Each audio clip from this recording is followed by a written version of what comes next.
आज शिशुपालगढ़ पंचायत कार्यालय सुभद्रा रथर उद्घाटन अनुष्ठित हो एकाम्र विधायक श्री बाबू सिंह आसी पहुंची सुभद्रा रथ को उद्घाटन करथिले। तांका सह शिशुपालगढ़ विभिन्न महिला और सरपंच आसीथिले।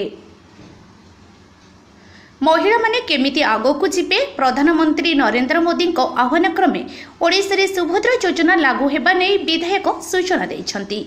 कहिछंती समस्ते सुभद्रा योजना पकांतु, सरकारंकर एही योजना को ग्रहण करंतु। ओना शर्मिष्ठा जेना मु शिशुपालगढ़ पंचायत स्तरीय संघर सभानेत्री अच्छी। आज आम पंचायत रे सुभद्रा योजना रथर शुभारंभ होला। एबे रथ पूरा गाँ गाँ आम गाँ भितर पूरा परिक्रमा करिवो। आउ सुभद्रा योजना विषय रे तृणमूल स्तर रु सबु जिनिस से लोक मानकु जणै देब जे को माने सुभद्रा योजना अप्लाई करि परिबे, को माने इथिरे जो सहभागिता है कि एथिरु सुफल पाई परिबे, ए सब विषय रे से समस्त को जणै देब। या बाद भी सबु एसएचजी मेंबर माने अछंती जो माने अवेयरनेस करैचंती। प्राय सबु महिला मते लागुची घर घर सबु महिला माने सुभद्रा योजना रे उपकृत हेबे। आउ जेहेतु अंतर्दय रे विश्वास करे बीजेपी सरकार, तो से खास करी कि सेही महिला मानक पई योजना करिसंती जो माने गरीब गुरुबा श्रेणी से उपकृत हे। बहुत आशा कर बहुत खुशी अच्छी। आम गाँव में जेहेतु यहाँ शुभारंभ होती तो जनसेवा केन्द्र भी लाइन लगुच सब महिला प्रायतः अप्लाई कर समस्त बहुत खुशी अच्छा। नमस्कार, मु शिशुपाल पंचायत स्तरीय महासंघर संपादिका अच्छी सुप्रभा महांती। आमर आज आम पंचायत रु सुभद्रा योजनार शुभारंभ होती से आम बहुत गर्वित आ बहुत खुशी। आमर नूतन सरकार को आम सो इच्छा आम नम्र आम स्वागत करुचु जे महिला मानक पई से गोटे आसु आसु जो सुभद्रा योजना करिसंती से योजना रे आम समस्ते सामिल।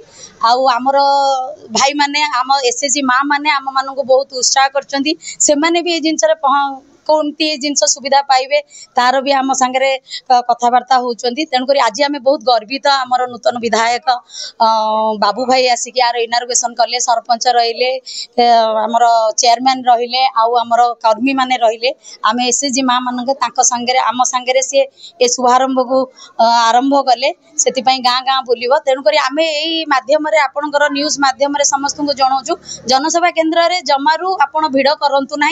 आपण पाखे योजना निश्चिंत पहुँचब, आपण भी से योजना रे निश्चिंत सामिल हेबे। तेणुक गहली न करी आपण निजे निज हिसाब रे जाइकी आराम से फॉर्म फिलअप करंतु। आपण को पंचायत स्तर रे जो माने अछंती भाई माने आमे तुलमूलक प्रथम आपन को सहयोग करिवु। किछि जदि त्रुटि रही थाए आम मान को जोगाजोग करिवे। आम जीपीएलएफ महासंघ को आसंतु, आमे समस्तंकर सहयोग लोड़िबु आ सहाय्य करिवु। या आमर ये नूतन योजना को आमे समस्ते मिसिकी केमिति याकू शीर्ष रे पहुंचेबा ए होची आमर माँ मानकर मूल लक्ष्य। आ एसएचजी माँ मानकर मूल लक्ष्य होची ए सुभद्रा योजना को कोउठी नै कि कोउठी पहुंचेबा। जय हिंद। शुभश्री संपत्ति, मो महिला ग्रामीण महिला मोर्चार जनरल सेक्रेटरी भाइस प्रेसिडेंट। आज आम गाँव को बाबा भाई आसते सुभद्रा योजनार शुभारंभ करने कि यही योजना माध्यम आम भाई कहले कि सबु स्त्री लोक मान सामाजिक अर्थ रे अर्थनैतिक अर्थ रे स्वावलंबी करने 50,000 टंकार जे हो भाई से कहना यहाँ गोटे प्रथम गोटे गिफ्ट दिगला जहाँद्वारा कि सी किसी करने कि खुशी है कि किसी करेंगे आगू। भाई से गोटे कथा सबु स्त्री लोक रोजगारक्षम हूँ। यहाँ नुह कि केवल एसएचजी महिला माने पाइबे, प्रत्येक महिला प्रत्येक घर प्रत्येक महिला 21 वर्ष रु 60 वर्ष भितर जो मैंने अंतर्भुक्त आस क्राइटेरिया भितर आसमान तार योग्यता अनुसार दिज्व। से आम भाई पाखे आमर मुख्यमंत्री और प्रधानमंत्री मोदी पाखे आम चिरऋणी। आम महिला मान ये जो पदक्षेपटा नहीं आगू को आम चाहूँ एमती आगू को आमको सपोर्ट करूँ, महिला मैंने आगू जातु। शेष में एति आम अर्थनैतिक सामाजिक क्षेत्र में सब स्वावलंबी हवा मानक चाहूँ। आम से सब साथी अच्छा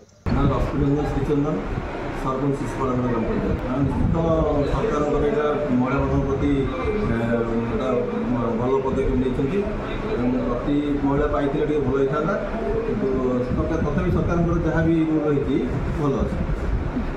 कौन कहे केते जन महिला अच्छा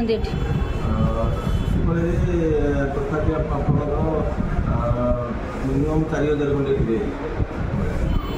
कौन निवेदन करिए योजना पाई योजना पाई सुभद्रा योजना पाई महिला मानू कौन निवेदन करेंगे महिला सब महिला मान कहूँ निश्चित आवेदन करूँ और सरकार ये जो स्कीम देती लाभ उठाते देखु ओडिशा रे आसीथिबा नूतन सरकार सुभद्रा योजना पाई सरकार आसीबा पूर्व घोषणा करथिले जदि भारतीय जनता पार्टी रो सरकार ओडिशा राज्य रे आसे सुभद्रा योजना लागू होबो एवं सरकार आसीबा मात्रे से घोषणा को किभली भाबे तळ स्तर रे पहुंचीबो से योजना किभली भाबे प्रणयन होबो सेथि पई तत्पर थिले एवं ए योजना रो सर्वे काम मध्य आरंभ हो जायछि आसंता 17 तारिख रे माननीय प्रधानमंत्री श्रीयुक्त नरेंद्र मोदी आसुचंती ए योजना को तळ स्तर रे पहुंचेबा को सर्व लाइन रे थिबा सभा पछ धाड़ी रे थिबा मां मानक पई ए योजना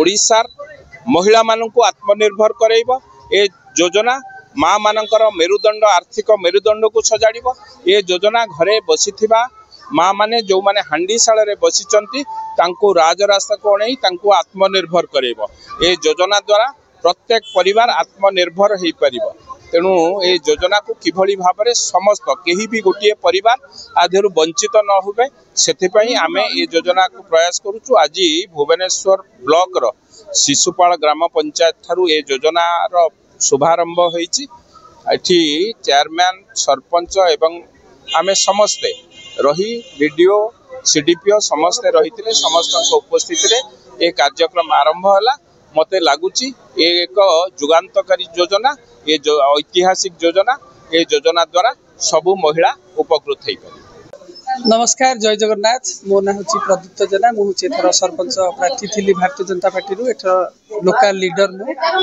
तो ये आम अंचल आज विधायक आसिले चेयरमैन आसिले एवं एठी सुभद्रा भली एक महत्वाकांक्षी योजना जो योजना कि सारा ओडिशा रे आमर जो महिला मानक पई तांकु स्वावलंबी करबा पई जो भली गोटे मोहन सरकार जो भली एक बड़ पदक्षेप कहले अत्युक्ति हब नहीं से योजनाटी आज कार्यकारी हबा पई जो तार रथ तार शुभारंभ आज विधायक महोदय एठी उपस्थित रही करिसेंती तांका सहित आम अंचलर बहु महिला आज जोग देइथिले पंचायतवासी आज बहुत खुशी महिला माने समस्ते आज खुशी जे मोहन सरकार किछि गोटे कले आ महिला मानक पे कले तांकु गोटे गिफ्ट देले स्पेशल गिफ्ट देले जो गिफ्टटा कि नॉन रिफंडेबल 50,000 टंकार तांकु स्वावलंबी करबा पई गोटे पैसा से देले एटा भारत वर्ष रे प्रथम आपण देखंतु अलगा को राज्य रे एते बड़ अमाउंट गिफ्ट आकार रे कोन सरकार देनांती एटा होची भारत वर्ष रे प्रथम मु भाबुची ओडिशार महिला माने एथिरे निश्चित स्वावलंबी हेबे आगो को मध्य बहुत योजना होची जेमति कि विश्वकर्मा योजना महिला माननकु से विषय रे अवेयरनेस मध्य करा जाउची हमर सर्वे चलीची पंचायत मानक रे केमति से मानकु रजिस्टर करा जिवो केही भी महिला सुभद्रा योजना रे योग्य केही भी जेमति छाड़ हो जिवे सेति मध्य योजना चलची ना 21 वर्ष रु 60 बयस जो सीमा निर्धारण करा जायछि सेही अनुसार से लाभार्थी सेही बयस भितर जे थिबे एवं जहाँ टिके कंडीशन किछि अछि अलगा राज्य रे देखिबे गोटे लाडली योजना थिला छत्तीसगढ़ रे एटा थिला से योजना बहुत सफल मध्य होइतिला से योजना रे से माने परिवार रो गोटे महिला को दउथिले किंतु गोटे बड़ कथा जे ओडिसा रो गोटे परिवार रे जदि 4टा महिला भी योग्य अछंती से 4 जन को दियाउची मु एटा देखंतु एटा 17 तारिख रे मोदी जी आसिला परे प्रथम किस्ती। भुवनेश्वर लिपिका राउतଙ୍କ रिपोर्ट अपराह्न लाइव।